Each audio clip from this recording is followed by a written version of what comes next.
सुवर्णपुर जिला ओलुंडा रेंज अंचल में 21 टिकिया हाथीपल 4 दिन है विभिन्न स्थान में व्यापक धान फसल नष्ट कर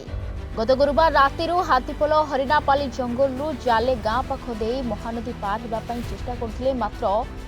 शुक्रवार सकाळु हाथीपल गाँ निकट में पहुंची जाते तेज हाथीपल को देखि ओलुंडा अंचल जंगल को किपरि हाथीपल फेरीजे से नहीं अंचलवासी उद्यम करते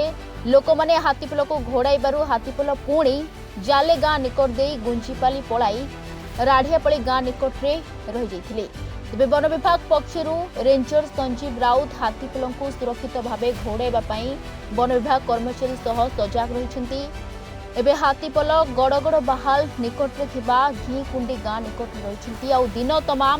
हाथीपल रही गाँ लोक आतंकित अवस्था रही तेज लोक मैंने हाथीपल को घोड़ाइबा सहित क्षयक्षतिर आकलन कर क्षतिपूरण प्रदान करने को दाबी करते।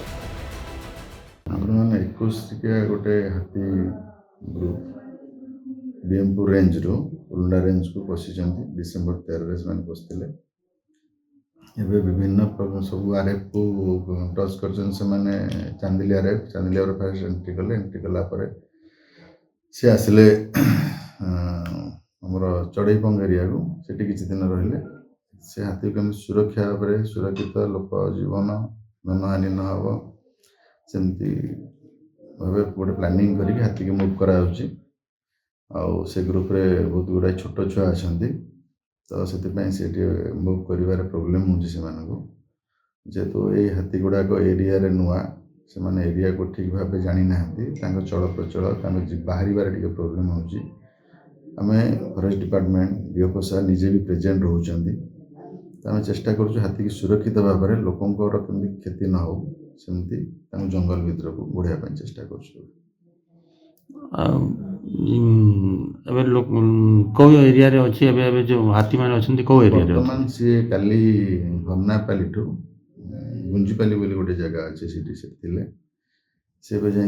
घिकुंडी आरएफ गड़गड़ भाड़ा गोटे गाँ से पाखे गोटे जंगल अच्छी से जंगल हाथी अच्छा आम आज चेष्टा करुँ कमी सुरक्षित भाव मुवमेंटा को देखू से धीरे धीरे भल जीवे रे से कथा आम चिंता करुँ। दीर्घ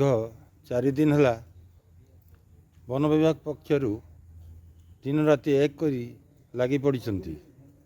लोक सचेतना करी घौड़ाइबारे लगी पड़ी वन विभाग। सुवर्णपुर जिला ओलुंडारू